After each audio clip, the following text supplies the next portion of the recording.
voilà damay ñëwaat ci Capo ñëw ci sortie ki nga xamante moom mooy le procureur de la République sortie bi nga xamante ni def na ko sànq leeral ci ay leeral yu am solo ci discours yi nga xam ne def na ko waaye liñ ci gën a marqué waaye gën a intéressé sénégalais moom mooy kàddu yi nga xam ne yëkkati na ko jëmale ci génn àdduna suñu frère boobu di Abdoulaye Ba ma génn àdduna le 9 février bii ñu jóge ci université mu xamal que ni du torture moom moo ko jëlee moom moo jël bakkanam waaye xëy na jóge ga mu jóge ca kaw étage ba daanu ci suuf moo waral yenn gaañu yi nga xamante am na ko ci wàllu càmmooñam ba hémorragie daat ko cay am ba mu daat ci mujjee ñàkk bakkanam grand Capo.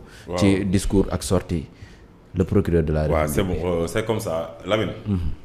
lii mooy rôle le procureur de la République bu réew mi amee ay jafe-jafe. nga génn éclaircir loolu mooy sa rôle. waaw. tu n'es pas le procureur d'un parti politique. parce que moom ñàkkul fayda. Ibrahima Ndoye. waaw Khalil Ndoye ñàkkul fayda de. Ibrahima Khalilulahi. waaw ñàkkul fayda de.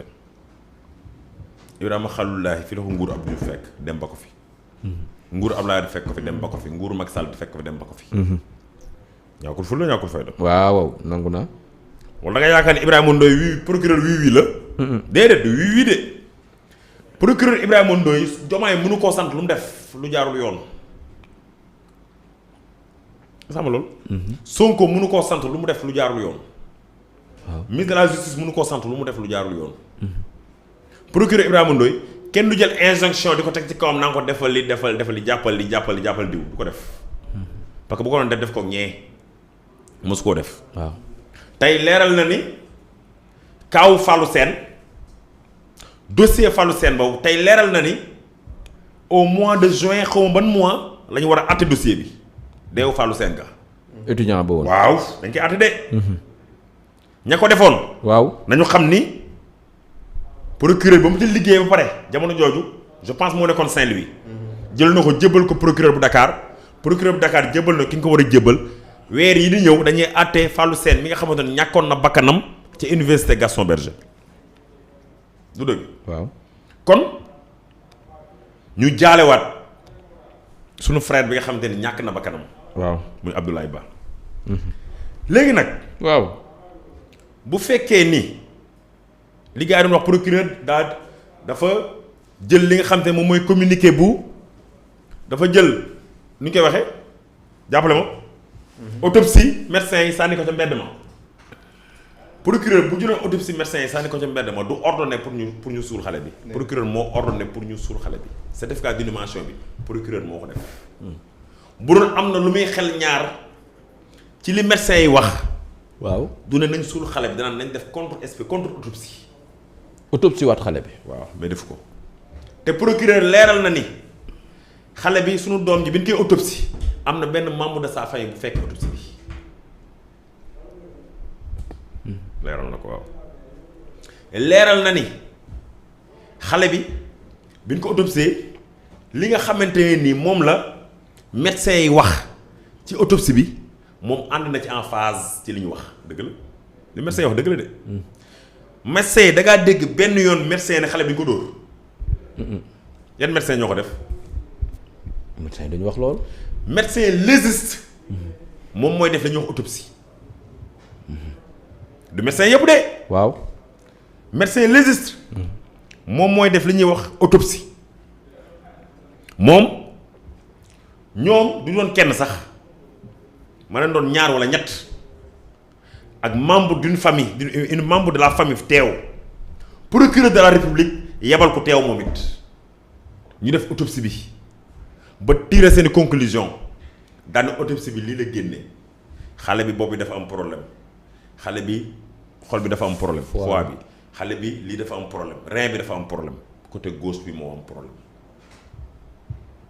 mais déggoo benn yoon comme li manipulateurs yi wax déggoo benn yoon autopsie bi daan ne xale bi dañ koo kajj ci bopp wala xale bi dañ koo dóor arme ci bopp wala xale bi dañ koo mbëkkal miir wala xale bi dañ koo jam bal lii comme li manipulateurs yi wax naan nee na ñëw policier dañ ko fekk di ko këddaate ñoom loolu la ñu wax manipulateurs yi kon li autopsie bi wax waaw loolu rek la procureur dëggal mais dafa am les causes et circonstances du décès. Cause du décès loolu médecin légiste ñoo koy def ñoo naan xale bi hémorragie moo ko rey ñoo naan xale bi crâne bi moo toj ci biir ñoo naan xale bi problème mu rein ñoo naan xale bi noyade exemple la dee ñoo naan xale bi defee autopsie gis nañ ni dañ kaa empoisonné xale bi gisee autopsie gis nañ ni par pendaison la dee gis nañ ni train moo ko mbëkk gis nañ ni oto moo ko mbëkk gis nañ loolu mooy cause décès bu ki génn àdduna di am cause bi mais cause décès rek la médecin légiste mën a def te moom la ñu def ñu leen ci sant di leen gërëm am na nit ñoo xam ne yow mi Lamine ginaar sax mënoo ko rey ñoom ñoo ñëw nit ki xar ko xam lan moo rey xale bi mooy cause bi waaw boo jigee ci cause ñoo nag bu ñu après ci cause la ñooy def seen tirer seen conclusion ne suñu rapport autopsie lii la génne ak lii jël ko jébbal ko procureur de la république procureur lii rapport bi la génne d'accord waa kon léegi joxe naa ndigal pour ñu denc xale bi ba pare nag ubbi ay enquête am loolu mooy cause du décès dafa am nag circonstance nan la xale bi dee xale bi lii moo ko rey ak ni mu deewee du benn moo tax ñiy manipuler xamuñu. waaw yaa ngi ci circonstance yi jamono ji xale bi li ko rey ak ni mu deewee du benn de ni mu deewee nag justice moo koy déterminer du médecin bi médecin bi li ko rey lay déterminer. te li ko rey bokk na ci hémorragie. peut-être hémorragie. peut-être pendaison. non damay globaliser quoi. waaw waxu exemple ci fàllu ci suñu doom ji. peut-être rein yi dafa détérioré wu. asphyxie. peut-être dafa très bien. peut-être torture. comme ñoom François Mancabou ak ñooñu. peut-être yooyu. comprendre nga.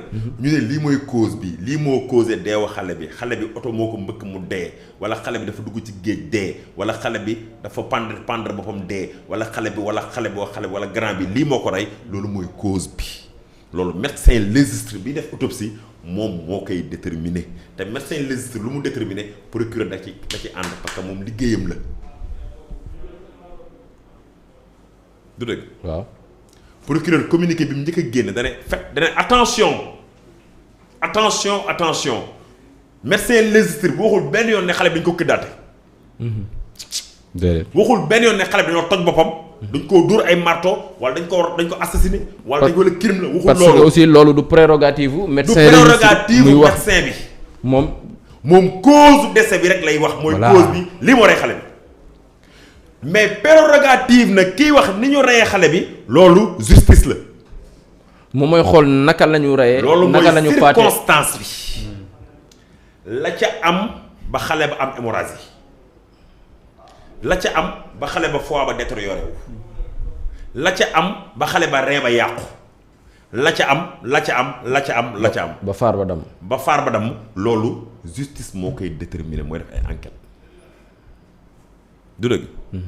est-ce que xam nga leen. waaw maa ngi dégg nulaar yi naan. police la ñu njottoon ni moo ko def kon police wu ko enquête kay police buy enquête policier procureur day taxaw. police buy enquête gendarme procureur day taxaw. gendarme buy enquête gendarme procureur day taxaw. gendarme buy enquête policier procureur day taxaw. du ñoom ñaar rek tëju seen bureau de. déedéet parce que procureur il n'est pas habilité pour faire des enquêtes préliminaires. enquête préliminaire kay def police kay def wala gendarmerie wala douane bu dee affaire économie la mën nañ jëli douane. bu dee affaire alam bi la mën nañ jëli eaux et forêt inspecteurs yi ne foofu ñu def enquête bi.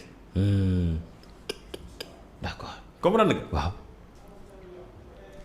boo déggee gars yi di wax day mel na ne ñi ne njottoon nañ ni policiers yi ñoo ko rey njott nañ ni policiers yi ñoo ko dëggaate njott nañ ni policiers yi ñoo ko def ni li opposition bi di wax. mais loolu bu fekkee ni policier da leen mettre en cause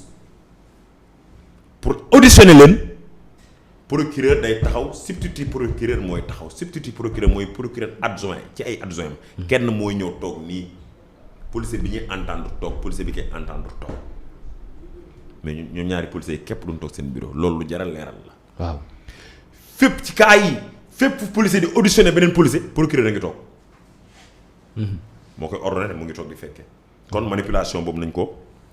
nañ ko pousse procureur nee na. ci waxam. waaw li médecin légiste yi wax ci wàllum comment dirais-je nu mu tuddati. génnug àdduna ci wàllum génnug àdduna xale bi ànd na ci parce que côté gauche bi la ñu wax ne moo am problème mais léegi moom selon enquête yi mu def parce que enquête yi ñaari enquêtes yu bokkul la benn enquête bi da koo dénk sûreté urbaine xam nga sûreté urbaine pour lan la. waaw. li causé manifestation yi bu fekkee manifestation yu légal la bu fekkee dafa am injonction politique bu fekkee dañ ko waxtaanee pour yàq université wala pour def du n'importe quoi bu fekkee cause manifestation yi ak la xew ci biir manifestation ba loolu ñu ngi ko jox ki nga xam mooy sûreté urbaine. waaw ñoo yoroon enquête boobu. da ca enquête ba commencé ci ku jeex enquête bi jeexagul de. ba commencé ci tirer ay conclusions. léegi enquête ba nag ba jëm ca. Ablaye Ba lan moo ko faat ak lu tax mu faatu loolu DIC moo ko yor. mais procureur nee na bi ñu defee seen enquête ba pare dégagé nañ teesu torture ndax médecin légiste bi ci boppam waxul ni torture dafa am. waaw dégagé nañ teesu Birmate. ndax médecin légiste bi ci boppam waxul ne Birmate dafa am.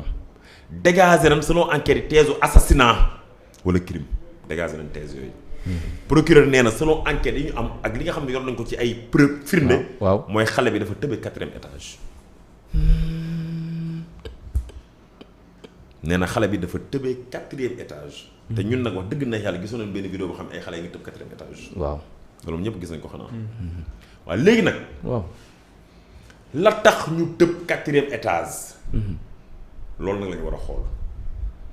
mooy incendie bi fa am lakk-lakk. incendie ba fa am. waaw dañu war a xool incendie bi. lu ko incendie causé criminel la kan moo ko causé ak lu ko causé loolu enquête bi mu ngi koy dox. police ya fa nekkoon di dóore ak di def lu leen neex loolu enquête bi tamit sûreté urbaine mu ngi koy topp. ñu doon këdd moto yeeg yooyu. xale yi doon police ya fa nekkoon di këdd moto bi def ay violence ci nit ñi tamit loolu sûreté urbaine mu ngi koy topp. mais ce qui concerne la mort de notre regretté jeune frère Abdoulaye Ba. ñu koy ñun ñëpp ñu koy tey procureur wax na ko ndeysaan. xale bi moo naa doon lu ne. ce qui concerne sa mort li nga xamante ne ni médecin légiste yi génne nañ ko côté gauche am bi am problème ba mu génn àdduna procureur nee na ci côté gauche boobu la daanoo. te nee na c'est pas lui seul moo ci daanu. am na ñenn ñu ci daanu am ci ay fractures. lu dëgg. nee na ci audition bi ñu def ak ñi nga xam ñoom ñoo bokkoon chambre ñaata la woon. 85 je pense. ñi nga xam te ne dañ leen audition woon te ñu bokk chambre. chambre boobu ñoom ci seen bopp audition nañ ci 9 personnes. mais ñoom ñañ ci auditionné accepté nañ ne chute la ñu ci bari sa dañoo chuté kon ñun amuñu benn intention di rey kenn waaye nag ku teen ku aj ku teen lay bañ mu ngi nekk pavillon F la. waaw affaire bi am. ñu ne xale bi dafa chuté 4e étage selon enquête yi nga xamante ne ni procureur de la République def na ko te mu ngi koy continuer def. waaw nee na procureur nee na rejeté na rumeur yi violence amu fa. nee na rien ne permet d'établir ou d'affirmer qu'il a été battu. nee na kenn dóoru ko. amul dara lu ko mën a firnde. nee na les constatations médicales ne corroborent pas les rumeurs d'agression physique. du dëgg. waaw li nga xam ne visite médicale bi génne na ko waxul ni xale bi ndax sax xale bi bu fi doon koo torturer dóor ko. waaw ay yat wala ay liif yaram bi dina am ay cicatrices wala ay tërginu liif du dëgg. waaw xale bu ñu ko dóor ay liif yaram bi dina am tërgan. kon médecin yi dañuy wax ne yaram bi am na ay tërganu liif moo ne médecin bi waxuñu loolu kon liggéey bi nga xam te ne médecin légiste yi def nañ ko procureur kontaan na ci te ànd na ci ak ñoom. du dëgg. waaw le procureur a précisé la distinction entre le rôle du médecin légiste qui fait diagnostiquer les causes médicales du décès et celui des enquêteurs pour reconstituer le contexte et les faits. waaw du dëgg.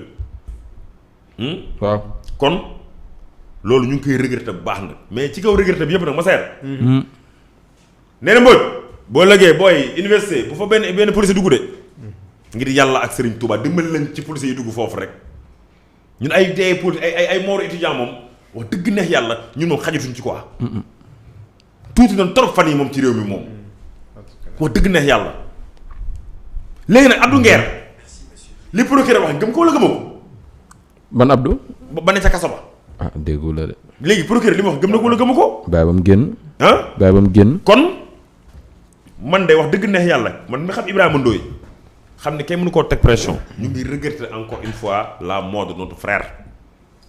ñu ngi regretter encore une fois violence bi nga xam ne gars yi def nañ ko étudiants yi foofu on le regrette. jërëjëf. ñu ngi regretter encore une fois comment ça s'est déroulé. comprendre nga. waaw ñu ngi regretter encore une fois dugal bi ñu dugal policiers yi foofu ci biir université bi. mais man li procureur wax nii man mi xam Ibrahima Ndoye fekk ko Saint-Louis. waaw fekk ko Thiès gi Ibrahima Ndoye moo jàppoon Cheikh Béthio Thioune. waaw. procureur Ndoye mi. waaw moo jàppoon Cheikh Béthio Thioune fii ci Thiès. waaw attention de kii kenn mënu koo def loolu loo xam te ne bëgg koo def. Sonko mënu koo dicté Diomaye mënu koo dicté kenn mënu koo dicté su xamoon moom ci boppam moom bu ko leeroon ni wala moo am ay preuve yu firnde ni attention booy bi dañ koo dóor wala dañ koo gaañ moo jox ne taxaw ne xaar dañ koo gaañ te ñu ko gaañ xam na ne kaso lañ ko mais malheureusement heureusement li mu wax man gëm naa ko li mu wax loolu rek la médecin légiste yi wax. waaw li procureur wax ni loolu la autopsie bu wax. comprendre nga. waaw kon nañ bàyyi manipulation bi. mi ngi noonu man nag gis naa ne sénégalais yi. ñu ngi koy defal cagnotte. kan xale bi waaw. gis naa ne egg nañ 40 millions. waaw bu ñu yem 40 millions. parce que avenir la woon. am ndey am baay bu ñu yem 40 millions. nañ ko continuer. te li ma leer ba leer ci cagnotte boobu. waaw bu dee 40 millions la. 30 millions yëpp waa Pastef lañ. parce que man d'abord man dugal na. bu ñu amee 40 millions. 30 millions yëpp waa Pastef la te cagnotte fii ko def ci réew mi Pastef nga ko gisee. deew bi xale bi ñun la gën a metti ñun. ñun ñi la gën a metti. kon nag gars yi gën a participer ci cagnotte ba mu àgg 100 millions bu ñu yaakaar ni dañu ko bàyyi ba mu àgg 100 millions. incha allah jox ay njabootam mi ngi noonu. kon Lamine. waaw. na nga xam ne li procureur wax na tamit ci cocktail molotov yi. wax na ci grenade yi xale yi yoroon. enquête boobu tamit ubbi nañ ko te jeexagul. police bu ci taqee ci yooyu noonu birimaat yeeg affaire yi ngeen doon def lu leen neex. police bu ci taqee assume waaye tamit étudiant bu ci taqee. waaw kay. bu jël financement politique gu gars yi politique pour taal université. waaw na nga assumer ses responsabilités te xam ne procureur Ibrahima Ndoye mi. mi ngi xalil xaritu yàlla du bàyyi kenn. mi ngi noonu. ku wet na laaj Abdou Nguer.